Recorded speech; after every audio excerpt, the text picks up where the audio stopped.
All right, Rocky, well, let's start at the very beginning here. I thought that maybe your nickname was given to you by your teammates, but then I did some reading and I found out it actually started a long, long time ago. A long, long time ago, obviously. Well, yes, it did start a long time ago. I was born in Appleton, Wisconsin, and my father and my mother opened up a neighborhood bar back in 1945. I came along in 1946, and being the firstborn of the family, Dad, obviously, like all parents, was very proud of his son. And the guys would come in from the mills at back in Appleton, which were the paper mills and not steel mills, but they'd come in and they'd say, "Hey, Bob, how's that new kid of yours?" Oh, being very proud, he said, "Oh, you should see him. He's got all these little muscles. He's like a little rock sitting in that crib." And they'd come back later and they'd say, "Hey, Bob, how's that little rock of yours?" He'd go, "What do you mean?" "You know, your kid." And that's how I got it. So the name kind of just stuck. Had it ever since. That's right. So then you get to high school and you're a three-sport athlete. You did track, basketball, and football. And obviously, long-term football ended up working out the best. How did the skills from basketball and track help you through football, do you think? Well, so that was a period of time, and but I'm old. So that was a period of time growing up back in the 50s, and back in the 50s specifically, is that organized sports weren't as great as it is in today's society. So you played in the backyard, you had pickup games, you played rec teams, and so, but you just played, you know. So you played basketball, you played football, you played baseball. Neighborhood guys, you get together and you'd start to play. And what I've learned is that each sport, you know, has its own set of disciplines that help you as growing as an athlete, from eye-hand coordination, playing basketball, to to football, just from a balance perspective, baseball, eye-hand again, you know, being able to catch and hit the ball, and so on. So all those things, and I have to say, in all honesty, help as you move forward and you and you get better at one sport, but you also find out what you like, what you don't like, what you're good at, what you're not good at, things that you work on. And so obviously football was, you know, it was one that was going to fit my my stature. Basketball, we played basketball obviously, but when you're 5'9", you're not going to play in college or in the pros. Right, so. But it was football that kind of paved the way, you could say, for you to then get accepted into Notre Dame. And like you said, in that time, not everybody went to college, right? No. It had to have been an exciting day to get that acceptance letter. Well, it was. I mean, it was, and so it was like, how do you decide? You know, so we had a very good, and I just want to say this, we had a great high school football team. And because of the success, and I tell people this, because of the success of the team, we had never lost a game. I never lost a football game in high school, and we were the #1 ranked team in the state of Wisconsin. And for that, you get all conference honors, and you get all state honors, and so on. But it was the team, you know. I mean, if you played on a losing team, I don't know if you'd get that respect and those honors. But because of that, you get noticed. And so there was several schools that had offered scholarships. University of Wisconsin, since I was there, is one. I went to Notre Dame. I obviously was another one. And Boston College came out of nowhere. And so I took a trip to each and every one of those to kind of, you know, see how you fit. But as, you know, an 18-year-old, it has to feel pretty good to be wanted, right? Oh, you have these people all over the place wanting you to play for them. That's right. It's a nice, it really was, you know, yes. You get a little ego boost, you know, because somebody wants you to be able to come and play on their team. And so, how did you land on Notre Dame? Well, you know, I went to those three schools specifically, and then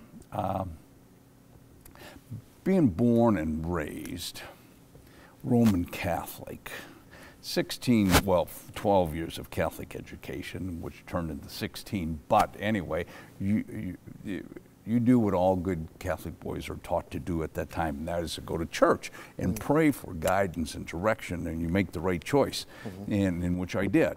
And then I did what my mother wanted me to do, and that was to go to Notre Dame. So that's how I got to Notre Dame.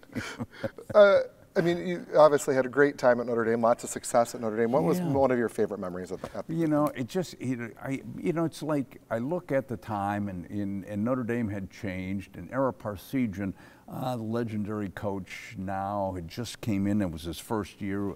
We were his first recruited class, and by my junior year, you know, we're undefeated, and we're playing well, and they don't have bowl games like they do now. They don't have a playoff system, and it was a mythical national championship, but we were in contention of possibly winning that.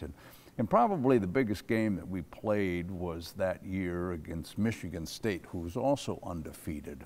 And it was the first time that two undefeated teams got a chance to meet at the end of the season. So we'll have a definitive answer of that mythical national championship. Who's better? Who's better? And finally, it's not just a vote, it's who's better. Right. And the game ended in a tie. Now you have to understand, if we in a tie, there was no overtime, there was no sudden death. Right. It just, as I say in the play at the time, it was common sense. I mean, football's football. It was common sense, and that was the end of the game. It was a tie, and so we had one game left. Michigan State did not. We had one game left, in which we had to go out and play Southern California, out there in California. And we beat them 51-0 on a Saturday. Wow. And so on Monday, we were the #1 team. So obviously that championship, a huge deal in your life, and it led then to the NFL. Now, we talk to young athletes all the time that you say, you know, what do you want to be when you grow up? And they say an NFL athlete. But nobody really, I think it's kind of hidden how that process works. How does that even happen? Do you get a phone call? What happens? That's right. So that process for me specifically, and again, you know, and I just have to put it back in time, unlike today where we have television, everybody knows who's available in the draft. We get more information than we really need to know, and it's on television 24 hours as the draft comes up and so on and so on. I think last year there was like 23 million people that watched the NFL draft. In 1968, I think there was 3 people that watched it. It wasn't even on, so or listened to it anyway. So it took place over a weekend. The draft does. Friday is the first round of the draft, and they go through 3 or 4 rounds. Now you have to understand there were 17 rounds back then, and so Friday night, Saturday, and Sunday. So a couple of my teammates and we had gone out to dinner. We were invited to go out to dinner.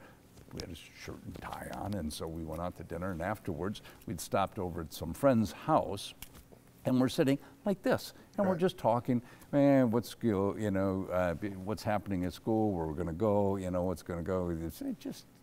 When the 11 o'clock news came on, and the sports came on, and so we're just here, and it said, oh, and today in the draft, several local players were taken in the NFL draft, you know, from Purdue, out of South Bend, so-and-so, this out of Indiana, so-and-so, and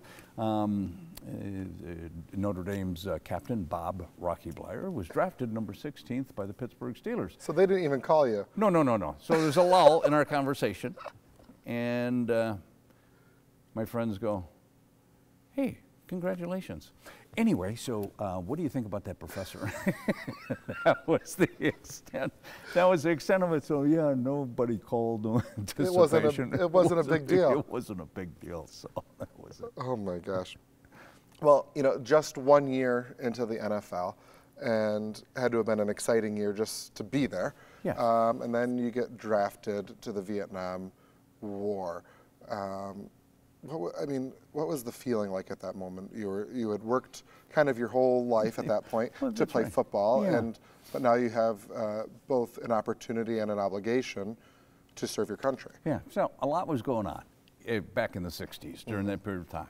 went through college, as well as, my first year here in 1968, or the fall of 1968. But there was a lot of student protests that were taking place about the Vietnam War. There was a lot of social unrest about the rights of African Americans, and that was taking place, and so all this turmoil was happening. And so I come to Pittsburgh, excited to play as a professional, although it was with Pittsburgh, and who only won 2 games that season, just to put it in perspective for You don't have to bring that part up. for everybody at that time. But you were kind of part of the NFL, it's just not as much hype as they have today. So obviously, a lot of friends from college and or high school had been drafted into the armed services or joined the armed services, not to be drafted, and we watched Vietnam on television as it unfolded and things that were taking place. So it was always in the back of your mind, and probably the happiest day of my life, and I have to tell you this just on the side, at that moment in time was we were in training camp. It was toward the end of training camp, and Bill Austin was our head coach. And after a meeting, he had pulled me aside and he said, listen, I wanted to let you know that this came in the mail and it was opened accidentally, which was my 1A classification for my student deferment at that time, and so now I was eligible for the draft. He said, "We think you're good enough to make this team, and we'll take care of this for you." Whatever taking care of this meant, which in my mind was, well, I'll probably get into a reserve unit or National Guard unit to help take care of that obligation, and which was all at that time people were filling in. And so time went on and time went on and time went on, and nothing came through. And it was 1968. Just to put it in perspective for your listeners out there, it was the height of the war. We had 500,000 men and women over in Vietnam at that time. Did you think because of your success in football that this wasn't going to happen to you? Yeah, I didn't. I thought I would fall into, that reserve component, and or National Guard component, where you go through basic training and then come back and be assigned, in a weekend and still play football. You kind of get the best of both worlds, right? Yeah, that was best of both worlds. That's what had taken place. Well, time would go on and on and on, and so then I went in, and this was like in the October or November. And did you hear anything about this? And we're having a little problem. The general retired, and the congressman got defeated, and so all their contacts were, it seemed like. And I go, oh, okay, fine. He said, but don't worry, here's the kiss of God. Don't worry, we talked to your draft board back in Wisconsin, and they're not drafting till the end of the year, so we have some time to be able to. I think it was the next day. It was shortly thereafter where I got my notification. Well, you mentioned it's the height of the war. Yeah. Like you said, there were protesters. You knew what you would, when watching the Vietnam War on television, it's not like you didn't know what it looked like. Yeah. So you find out you're drafted. It has to be scary. Yeah, it was not so much scary, but as an unknown, and so it was an unknown. And the only reference that I had about war specifically was what we saw on television, and then those memories of whatever Army pictures or movies that I saw. Yeah. With John Wayne, and that little unrealistic, right? Yeah. That's right. And that aspect that was combined, and but I also think this, and at least for me, was that part of my training was always going to training camp. So in high school and in college, you'd go to camp, beforehand, 2-3 weeks, They use that same term in the Army. That's right. Not quite the same thing, but the same term. It's the same term. Right. And, so you just kind of put yourself in that mental frame of mind and just, turn it off and just go through what needs to go through. You go through basic training, you go through advanced, you get your orders, and I got my orders like, the majority of guys, and we're going to be a replacement over to Vietnam. So while you're there, you have a scenario happen that leads you to later win the Bronze Star and the Purple Heart. Why don't you tell us what it was that happened, and then what it was like to be recognized for that later in life? Because at the moment, obviously, that's the last thing you're thinking about is recognition. But Yeah, it led to you becoming an American hero, a war hero. You know, and I think one of the things that, just to put it in the context, is that all of us who had served in Vietnam during that period of time, you know, and it wasn't so much that everybody, you know, was gung-ho for that war, because that was not it was not the case. It was not the same feeling like World War II, and everybody, I mean, all citizens were supporting that war. You know, such a devastating war for why we were there, and protests that were taking place. But it was like, okay, I got drafted, I'm over here, okay? And while I'm here, I do my duty, you know, whatever that duty is, to be able to, you know, get through. And, you know, you're going to spend 2 years in the military, and that was the responsibility at that time. And so you do, and you put your time in. And so you know, and I reflect back, and all veterans that they see today that had fought that war, whether they wanted to be there or not, ultimately feel grateful and proud that they served their country in some cases. So anyway, so as far as all right, we have to take a break. Yeah, I forgot the question. It's okay. It was just tell us what it was that led to the injuries that you. Oh, okay, fine. Thank you. And then later, obviously, then later the recognition. Yeah, right, it's right, okay. Right. I have those moments too. You get talking, and before you know it. Anyway, so the situation that arose, and I didn't find this information out until much later, was that there was a strong movement from a North Vietnamese regiment that was working its way down into Hep Duc, which was the area in which our unit was operating. And they wanted to liberate this township called Hep Duc. And so they had moved down. The Marine Corps were kind of pushing them towards us. We were kind of a retaining force, as I found out later. So basically what had taken place was another company. I was in Charlie Company, Bravo Company, was out in the field. Quickly, how we operate in an area of operation was that we worked off of 2 mountains, or landing zones, where the artillery would be placed. And a company each would be on one of these hills, as 2 companies would be then in the field. And we'd rotate on a 7 to 10 day basis. Anyway, we're up on Siberia, which was one of the LZs. And Bravo Company had been hit, and they were in a firefight. And word came that we were going to go support them, get them out. So helicopters came in, took us down into the valley. And by the time we got to them that evening, their firefight had calmed down. And so we went in to get them out of that hot spot.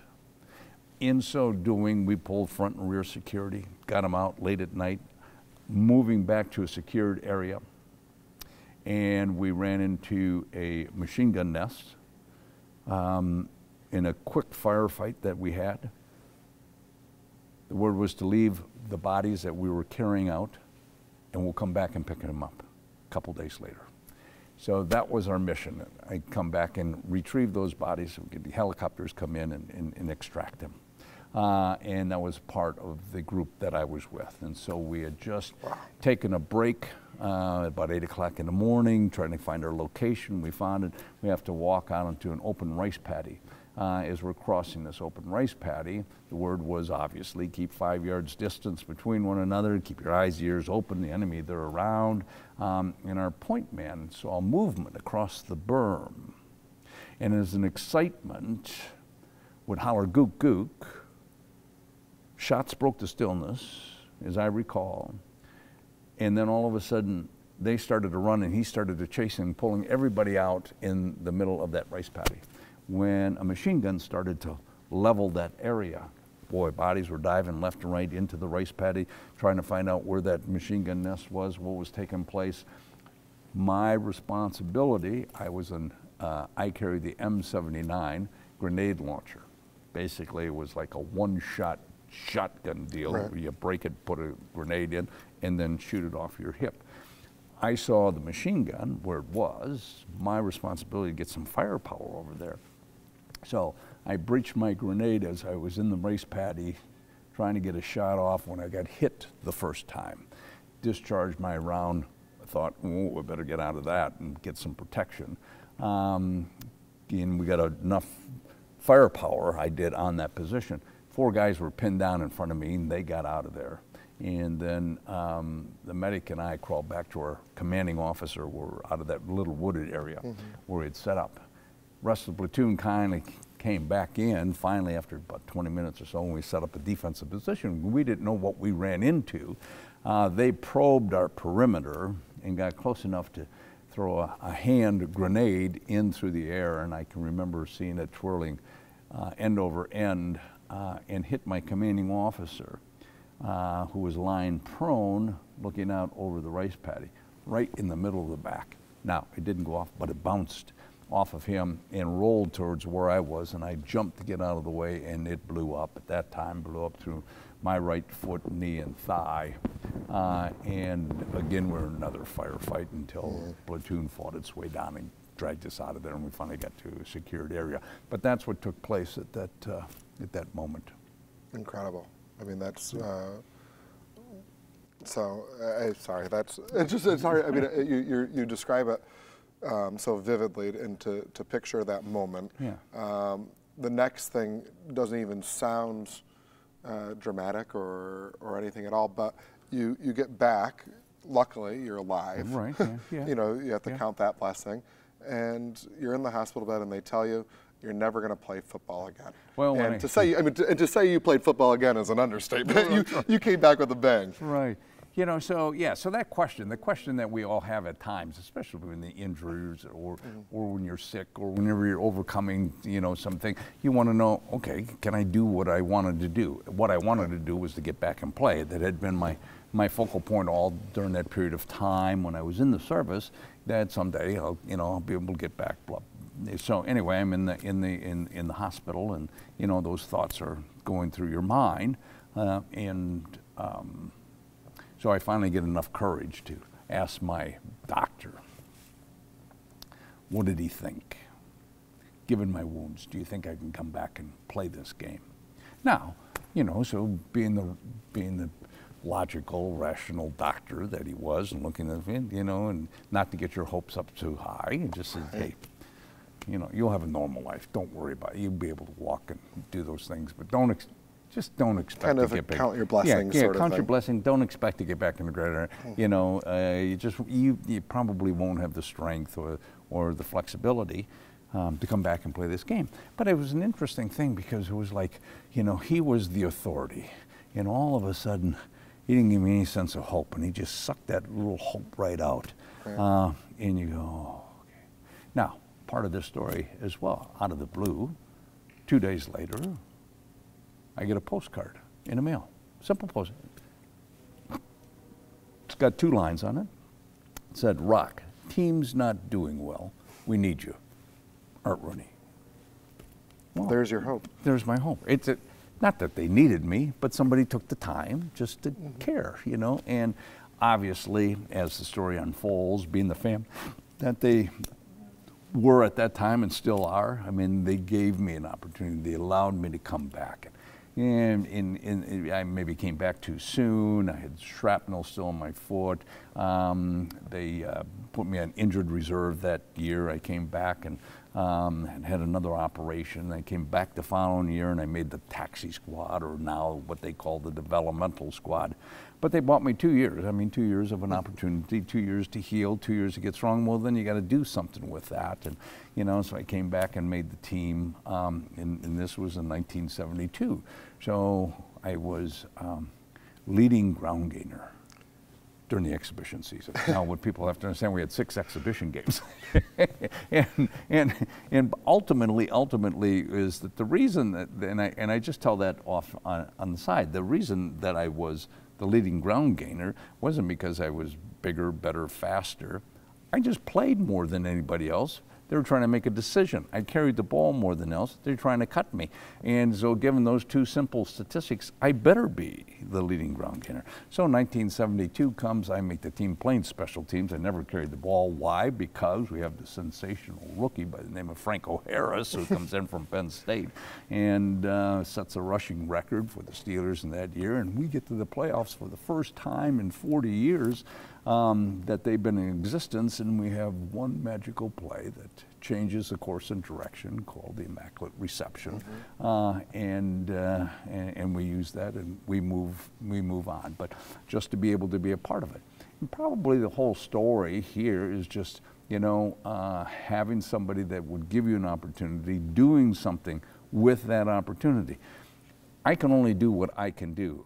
I can't make that final decision that I want to make this team. That has to be by a third party, Sure. But how do you take that opportunity and then change it into 4 Super Bowl wins, and not only 4 Super Bowl wins, but the first 4 Super Bowl wins for Pittsburgh Steelers ever? Ever, and I mean, ever. That's a pretty big deal, right? that is a big deal. Do you ever pinch yourself and still think, how did we do that? Yeah, and it just, and you do. As time goes by, and you look at all the teams that have passed since then, and you go, wow. I mean, to win 4 Super Bowls in 6 years with that crew and core of people. There's 22 people that played on those teams or have 4 Super Bowl rings from one team.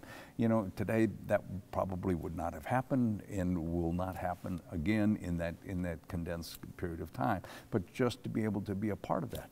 And ultimately, as the story unveils, is that the reason that I get a chance to play isn't because of my size and speed. No, 2 things I do not possess, but ultimately because of one talent, and that was and that was in 1974 when I got a chance to start after a couple injuries to other players. I got a chance to play, and it was a game that I got a chance to start. And the reason I got a chance to start, very simply, was that Chuck Noll had told our running back, he said, "You have a weakness in your backfield." He said, "Who is your best blocker?"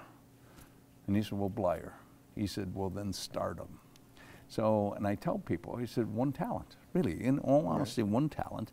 And I got a chance to start, and we win the game. And it's like winning, so we win the game, well, we get to play next week, and we win that game. And so things start to work, and we win the division, and we go to the playoffs.